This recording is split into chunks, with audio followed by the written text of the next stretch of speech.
Hello दोस्तों, आइए आज हम जो है कुछ महत्वपूर्ण प्रश्न जो है करंट अफेयर के लेते हैं।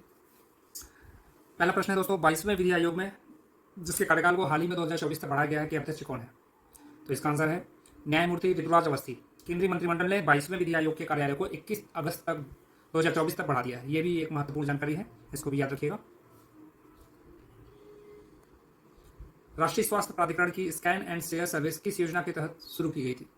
तो दोस्तों इसका आंसर है आयुष्मान भारत डिजिटल मिशन। राष्ट्रीय स्वास्थ्य प्राधिकरण की स्कैन एंड शेयर योजना शेयर सेवा को भारत के 25 राज्यों और केंद्र शासित प्रदेशों के 365 अस्पतालों ने लॉन्च के 5 महीने के भीतर अपनाया था। तो इसका आंसर है आयुष्मान भारत डिजिटल मिशन राष्ट्रीय स्वास्थ्य प्राधिकरण के द्वारा। किस संस्था ने 14वीं उत्सर्जन अंतर रिपोर्ट 2023 जारी की? दोस्तों इसका आंसर है यूएनईपी, संयुक्त राष्ट्र पर्यावरण कार्यक्रम द्वारा 14वीं उत्सर्जन अंतर रिपोर्ट 2023 जारी की थी। यूएनईपी ने इसको जारी किया था। खबरों में नजर आए जेवियर माइली किस देश के नए राष्ट्रपति हैं? तो दोस्तों इसका आंसर है अर्जेंटीना। जेवियर माइली ने हाल ही में अर्जेंटीना का राष्ट्रपति चुनाव जीता है।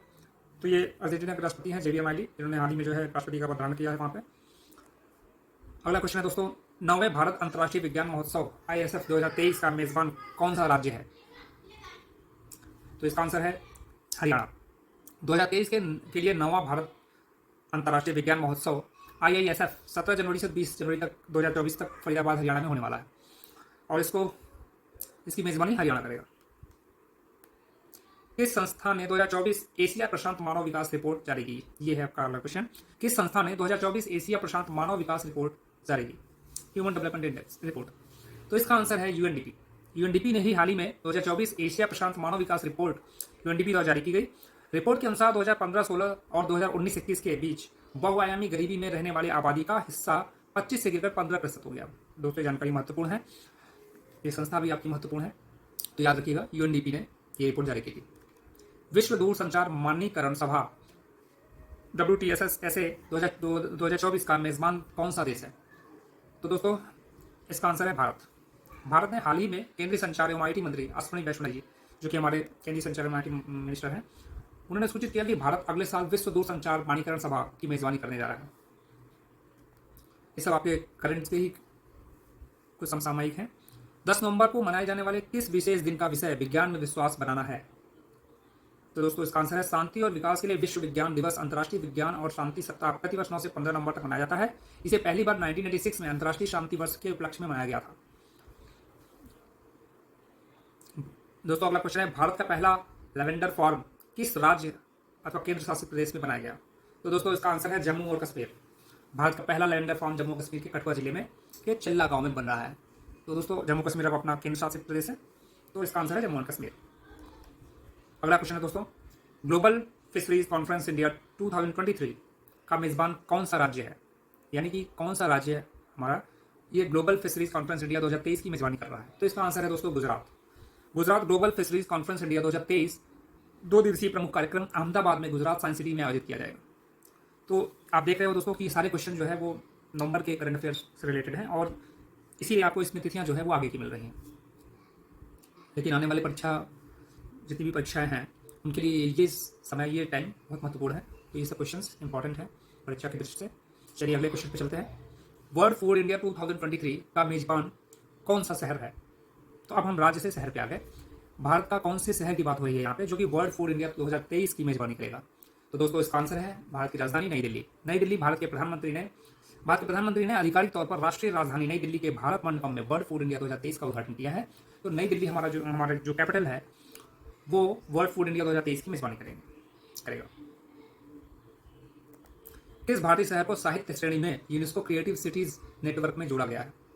कौन से भारतीय शहर को यूनेस्को ने क्रिएटिव सिटीज नेटवर्क में जोड़ा है? तो इसका आंसर है कोझिकोड। 2 भारतीय शहर ग्वालियर और कोझिकोड हाल ही में यूनेस्को क्रिएटिव सिटीज नेटवर्क का हिस्सा बन गया। अगला प्रश्न है दोस्तों, भारत ने किस देश से S-400 वायु रक्षा मिसाइल स्क्वाड्रन खरीदा है? ये बहुत ही इंपॉर्टेंट डिफेंस डील थी और क्वेश्चन के हिसाब से भी ये बहुत इंपॉर्टेंट क्वेश्चन है। भारत ने किस देश से S-400 वायु रक्षा मिसाइल स्क्वाड्रन खरीदी? तो आप सबको मालूम होगा रूस हाल ही के दिनों में ये चर्चा में भी रहा था, रूस से खरीदा गया है ये। तो भारतीय वायुसेना ने चीन और पाकिस्तान के साथ अपनी सीमाओं पर अपने 3 S-400 वायु रक्षा मिसाइल स्क्वाड्रनों का सफलतापूर्वक संचालन किया है। 2018-19 में भारत ने रूस के साथ 35,000 करोड़ की S-400 मिसाइलें खरीदने की सहमति व्यक्त की थी। दोस्तों अगला क्वेश्चन, कौन सा देश यूरोप में भारतीय सशस्त्र बलों की संधि से बाहर हो गया है? सॉरी, मैं क्वेश्चन फिर से रिपीट करता हूं। कौन सा देश यूरोप में पारंपरिक सशस्त्र बलों की संधि से बाहर हो गया है? कहने का मतलब है यूरोप में जो यूरोपियन यूनियन है उसमें कौन सा ऐसा देश है जो पारंपरिक सशस्त्र बलों की संधि से बाहर हो गया है, अपने आप को उससे बाहर कर लिया है? तो ये है रूस। रूस ने आधिकारिक तौर पर पारंपरिक हथियारों के इस्तेमाल को प्रतिबंधित करने वाले अंतर्राष्ट्रीय सुरक्षा समझौते से खुद को यह कहते हुए अलग कर लिया कि नाटो के विस्तार ने इस तरह के सहयोग को असंभव बना दिया था। तो देखिए दोस्तों, हम सभी जानते हैं कि पिछले कुछ 1-2 सालों से रूस और यूक्रेन का जो मामला चल रहा है उसके संबंध में ये एक रूस की प्रतिक्रिया है। और वैश्विक स्तर पर देखें तो रूस, अमेरिका, या यूँ कहें कि नाटो और रूस, ये इनका आपस में काफ़ी विवाद चल रहा है और उसी की प्रतिक्रिया स्वरूप रूस ने अपने आप को उस अंतर्राष्ट्रीय समझौते से अपने आप को अलग कर लिया है। सतर्कता जागरूक सप्ताह 2023 का विषय क्या था? तो देखिए दोस्तों, आजकल जो है क्वेश्चंस थीम के बारे में, सब्जेक्ट के बारे में ज़्यादा पूछते हैं। डायरेक्ट क्वेश्चन डेट या स्थान के बारे में ना पूछ के इन सब कोई अगर प्रोग्राम होता है या कोई अगर मीटिंग होती है, सम्मेलन होता है, तो उसकी थीम पे आजकल ज़्यादा क्वेश्चन आते हैं। तो इसमें सतर्कता जागरूकता सप्ताह 2023, ये इसका विषय क्या है? तो इसका विषय है भ्रष्टाचार को ना कहें।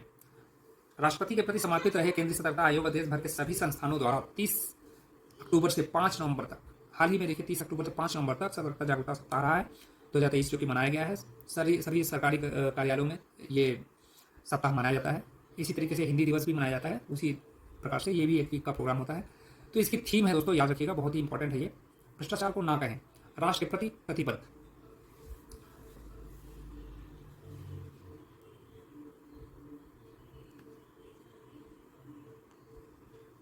अगला क्वेश्चन है दोस्तों, कौन सा देश यूरोप में, ये रिपीट हो रहा है क्वेश्चन, किस संस्था ने 14वीं उत्सर्जन अंतर रिपोर्ट 2023 जारी की है? तो दोस्तों ये संस्था है यूनिटी, संयुक्त राष्ट्र पर्यावरण कार्यक्रम, यूनाइटेड नेशंस एनवायरनमेंट प्रोग्राम। ये यूनिटी द्वारा 14वीं उत्सर्जन अंतर रिपोर्ट 2023 जारी की गई है हाल ही में। तो ये कुछ प्रश्न है।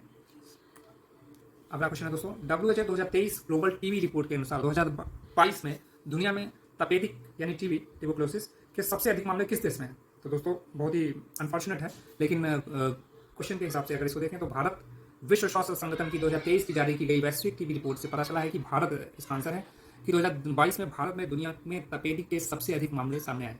तो दोस्तों ये तो बात है, लेकिन भारत ने काफ़ी कुछ हद तक इस बीमारी पर कंट्रोल भी किया है पिछले कुछ दशकों से। और ये भी सच्चाई है कि हमारे देश की पॉपुलेशन भी ज़्यादा है, तो नंबर ज़्यादा हैं, तो ये जो रिपोर्ट्स हैं, ये जो डाटा हैं, वो बढ़े हुए रहते हैं। तो फिर भी ये एक चिंता का विषय है। और आइए इसी के साथ हम अगले क्वेश्चन पर चलते हैं। देखिए दोस्तों, अभ्यास मित्र शक्ति 2023 ये भारत और किस देश के बीच में आयोजित किया गया था? तो इसका आंसर है श्रीलंका। हाल ही में भारत और श्रीलंका के बीच संयुक्त सैन्य अभ्यास मित्र शक्ति 2023 का 9वां संस्करण पुणे में शुरू हुआ था। तो ध्यान रखिएगा दोस्तों, एक तो ये श्रीलंका के साथ हुआ था, दूसरा इसका जो है जगह स्थल याद रखिएगा पुणे में, और ये 9वां संस्करण था। इसका नाम मित्र शक्ति 2023 है इस अभ्यास का, युद्ध अभ्यास का। तो दोस्तों युद्ध अभ्यास से रिलेटेड जो क्वेश्चन है वो भी इंपॉर्टेंट है, और ये इनसे भी आजकल क्वेश्चन काफ़ी पूछे जाते हैं। अगला क्वेश्चन है दोस्तों, मनोहर पर्रिकर युवा वैज्ञानिक पुरस्कार के पहले प्राप्तकर्ता कौन है? तो मनोहर पर्रिकर आप सभी जानते हैं। इसका आंसर है दोस्तों डॉक्टर माधवराज एस, इनका नाम है, जिन्होंने ये पुरस्कार प्राप्त किया है। मनोहर पर्रिकर युवा वैज्ञानिक पुरस्कार, डॉक्टर माधवराज एस ने इसको प्राप्त किया है। हाल ही में इसरो के राव सैटेलाइट सेंटर के डॉक्टर माधवराज एस को मनोहर पर्रिकर युवा वैज्ञानिक पुरस्कार के पहले प्राप्तकर्ता बन गए हैं। तो ये पहले प्राप्तकर्ता हैं इस पुरस्कार के। अगला क्वेश्चन है दोस्तों, सिलक्यारा सुरंग जो खबरों में थी किस राज्य में स्थित है? तो दोस्तों इसका आंसर है उत्तराखंड। सिलक्यारा सुरंग जो है, याद रखिएगा, उत्तराखंड में है।